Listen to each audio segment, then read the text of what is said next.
관련해서 이제 이재명 대표 본격적인 대선 행보가 시작되고 있습니다.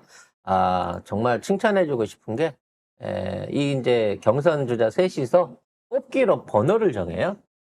그러니까, 이재명, 뭐, 김동연, 그리고, 김경수 지사 셋이, 이제 후보 셋이서 뽑기로 1, 2, 3번을 정하는데, 보좌관들이 뽑거든요. 이재명 보좌관이 1번을 뽑는데 성공해서, 이재명 1번으로 번호가 2, 3번 나 궁금하지도 않아. 어차피 나한테 의미 없는 번호니까. 3번 이렇게 돼 있네요. 경수가 2번, 도현이가 3번으로 나왔네요. 그래서 우리가 안 헷갈리고 네. 편하게 뭐 투표할 다른 수 번호 있게 기억할 되었다. 수 있나? 기억할 필요 있나? 다른 번호. 필요 없는 거지. 사실 이제 우리가 늘 일만 생각하다가 중간에 이재명 대표 2나 3 되면 좀 어색할 뻔했는데 그러게. 다행히 3분의 1 확률이긴 하지만 보좌관이 1번을 뽑아냈다고 합니다. 참 이게 뭐 운명인 것 같아요. 수덕이 좋아서가 아니라 운명적으로 지금 이렇게 흘러가고 있는 게 아닌가라는 생각을 해봅니다. 진짜 운명인 것 같아요. 대통령은 정말 운명인 것 같습니다. 자, 이런 이재명 대표와 유시민 그리고 도울 선생의 대담이 알릴레오에서 있었더라고요. 그래서 이 내용이 어저께 이제 특별 대담이 공개가 됐는데요.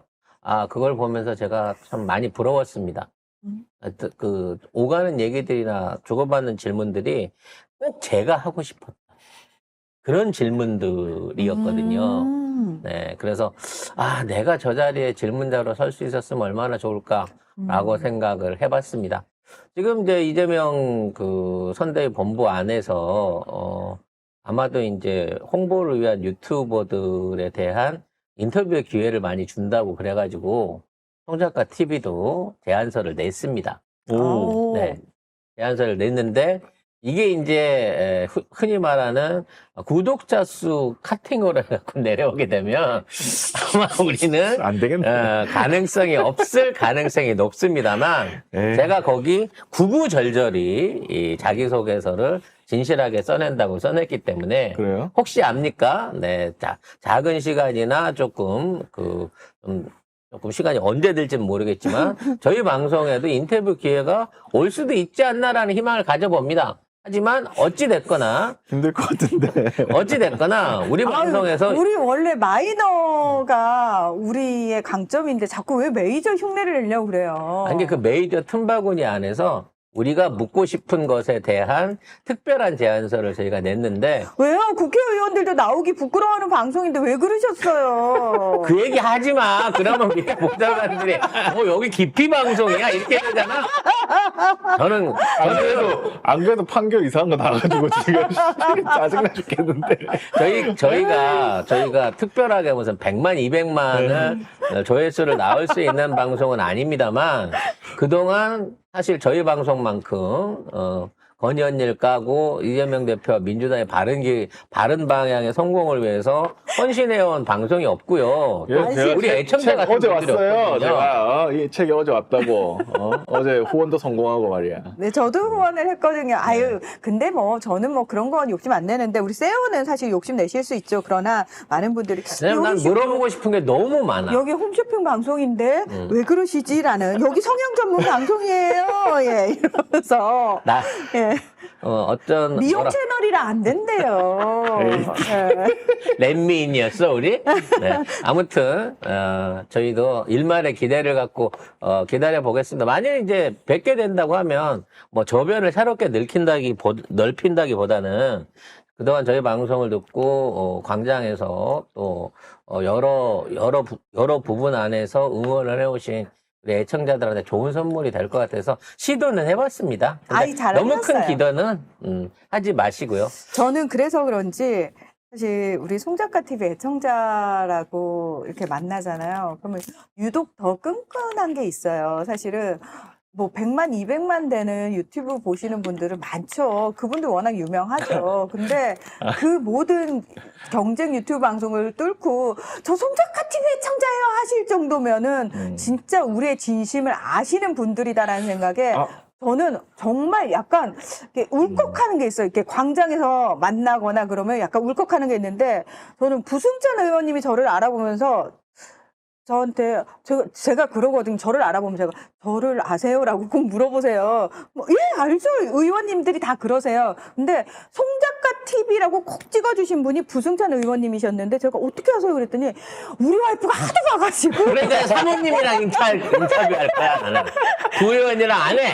아니, 사모님이랑 할 거야. 근데 저는 약간 그게 되게 울컥했던 게, 와, 아니, 보통 관심이 없는데 옆에서 하도 보면은 그 정도로 보셨다는 거잖아요. 그래서 약간, 아, 진짜 사모님이 정말 찐이구나라는 생각이 저 너무 좋았거든요. 그래서 우리 애청자분들만 저는 알아주시면 된다. 저는 저희가 막 100만 안 돼도 괜찮아요. 근데 저는 여러분의 마음만 안 변하고 우리 같이 가면 된다. 저는 사실 그 마음입니다만, 우리 세호께서는 또 여러분을 생각해서 송작가 TV가 더 퀄리티가 좋아지고 위상이 올라가면 우리 애청자분들이 얼마나 좀 더 조금 어깨 뿜뿜하실까 그 마음에 신청을 하신 거죠. 그 은돼지님께서 이거를 송 작가님 아셨어야 되는데 상품 판매 순으로 하자고. 그러면 우리가 갈 수 있어. 우리가 일인데. 그러면 우리 할수 유공 있어. 다음이지, 우리가. 우리가 일인데. 우리 할 수 있는데. 자, 아무튼 내용들이 정말 주옥 같은 내용들이 많았습니다. 그리고 다른 방송에서는 볼 수 없는 그런 부분에 이제 질문들이 있었는데 가장 직접적으로 물어본 게 12.3 내란 관련해서 보복할 거냐 안 할 거냐, 얘네들 어떻게 할 거냐 관련된 내용을 얘기를 하셨습니다. 내란 사범들은 확실히 보내겠다. 공수처 대폭 강화하겠다. 그리고 수사권, 기소권 반드시 법적으로 임기초에 분리하겠다. 이미 우리가 묻고 싶은 검찰 해체, 그리고 공수처 강화, 내란 사범들에 대한 철저한 단죄를 최우선으로 얘기를 하셨습니다. 많은 사람들이 이제 그렇게 얘기를 하는 거죠. 이재명이 피해 복수를 한다.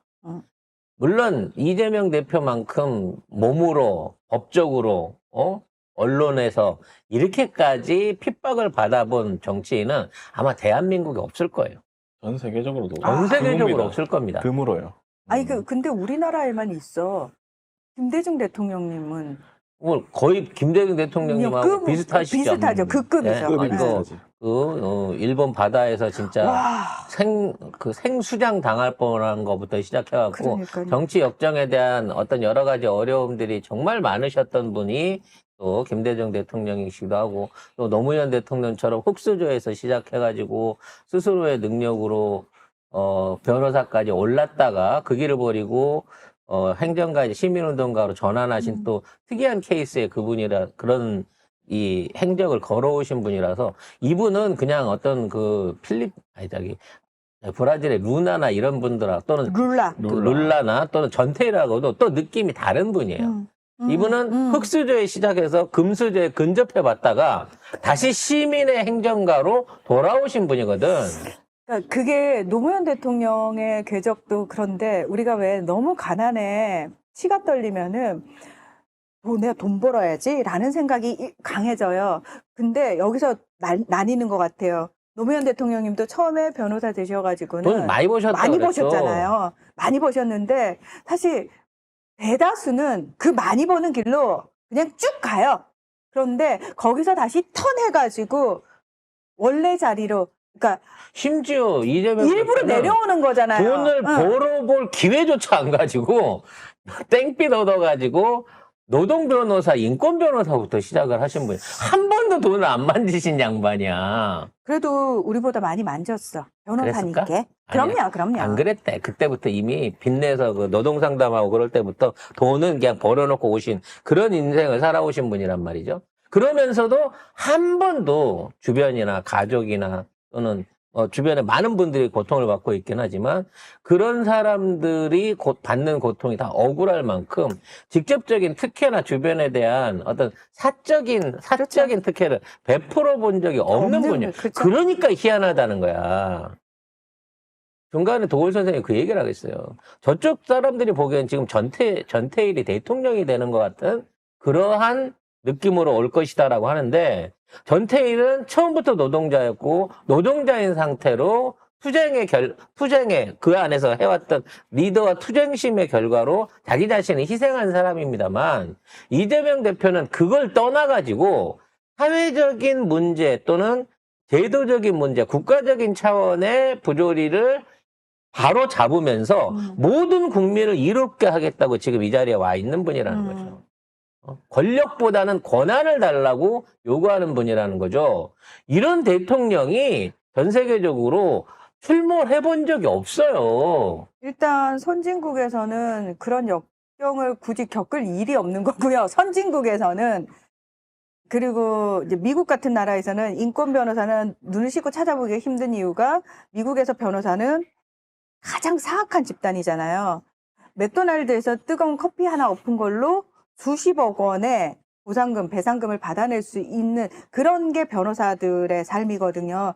그러니까 일단 선진국에서는 인권 탄압의 상황이 막 우리나라처럼 심각하지 않으니까 필요가 없는 거고, 그리고 변호사가 됐다 이거는 일단 돈을 쫓아가는 어떤 보장된 길이고, 근데 한국이라는 나라는 겉으로 보면 선진국이거든요. 근데 안을 들여다보면 여전히 민주화 투쟁을 벌이고 있는 나라인 거예요. 그러니 한국이라는 나라에서 인권 변호사라는 존재는 너무나 전 세계적으로 찾아볼 수 없는 굉장히 특수한 위치를 가지고 있는 그렇죠. 거예요. 한국의 인권 변호사는 네. 말 그대로 저쪽에서 보기엔 약간 뭐 페스탈로찌 같은 교육자나 종교계의 어떤 희생하는 사람들처럼 자기 자신을 희생해서 소외계층을 지키는 사람들이라는 거죠. 외국에는 그런 변호사 없습니다. 그리고 돈 안 주면 얄짤 없어요. 어떤 변호사도. 그건 당연한 거고요. 예. 게다가 우리는 지금 4번째 이제 민주 대통령을 맞이할 준비를 하고 있는데 이 4분 중에서 3분이 인권 변호사예요.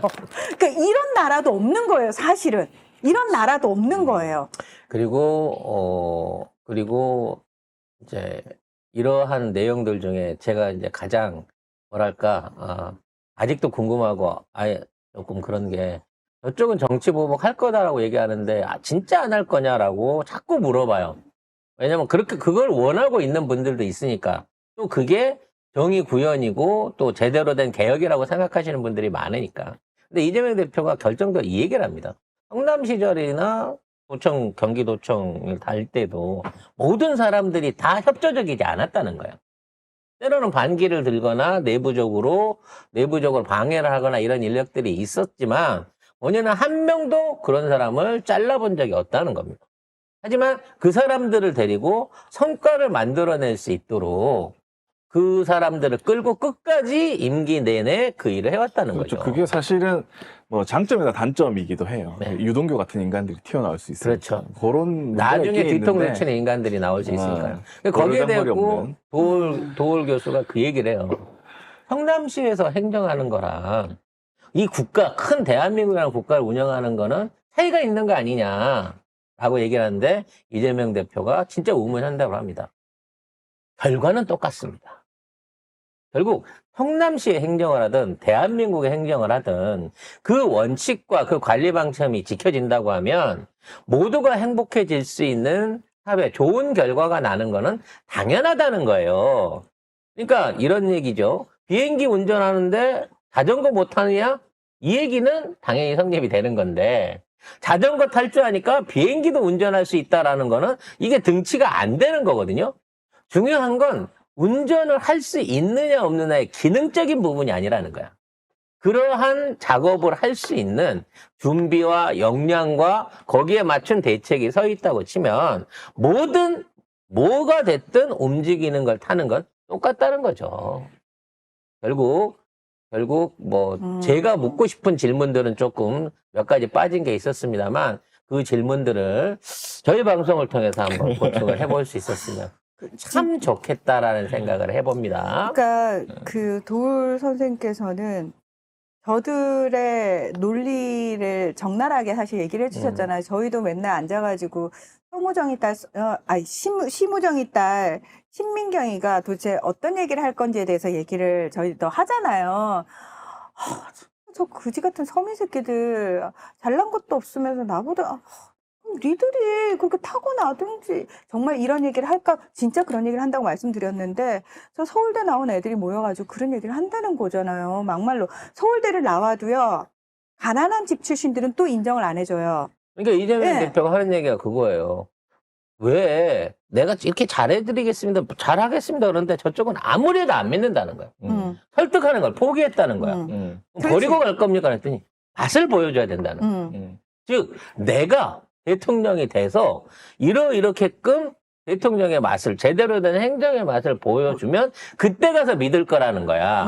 그러니까 지금 있는 상황에서 아무리 내가 이렇게 하겠습니다라고 설파했고 설득시키는 거 그거 어렵다는 걸 알고 있다는 거지. 하지만 내가 하게 되면 반드시 그 맛을 보게 된다는 거고 그러면 변한다는 거예요. 지금 뭐 엘리트라고 해야 되나? 하여튼 뭐 여기서도 뭐 엘리트 관련해가지고 뭐 얘기가 나왔지만 어쨌든 저쪽 사람들이 생각하는 거는 이재명이란 사람은 성장 배경이나 모든 면에서 대통령이 될 수 없는 클래스에 속하는 사람이라고 생각한다는 거예요. 저쪽 그러니까 인간들은. 거기에서 이제 파워 엘리트 내지는 엘리트에 대한 정의가 나옵니다.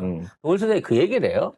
지금에 있는 엘리트는 키워지거나 교육받은 사람이 아니라 공부를 잘해서 시험에 합격한 그렇죠. 사람이라는 거야. 시험 잘 본 사람이. 그냥 시험이라는 계기를 통해서 분류된 사람인 거죠.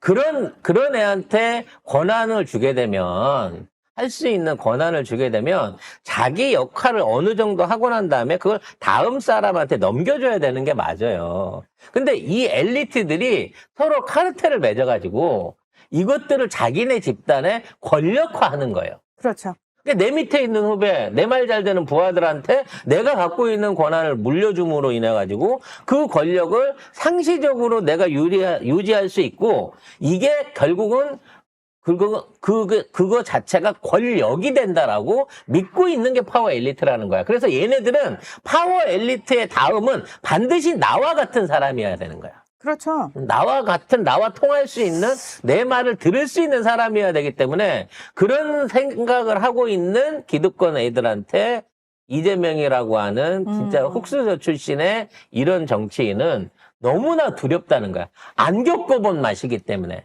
두려운 게 아니고 짜증이 나는 거지. 인정하기 싫은 거예요. 인정하기 그렇지. 싫은 거지. 자신의 권력이 응. 무용지물이 될 것이고 중요한 건 그렇게 빼앗겨버린 파워 엘리트 간에 세습되던 그 권력은 영원히 돌아오지 않을 거라는 거야 이제. 아니 그거 우리끼리 잘 헤쳐먹고 있었는데 저쪽에서 툭 튀어나가 똑똑한 애가 하나가 들어와가지고 우리 쪽으로 계속 진입하려고 하고 우리한테 틀렸다라고 얘기하는 게 싫은 거지.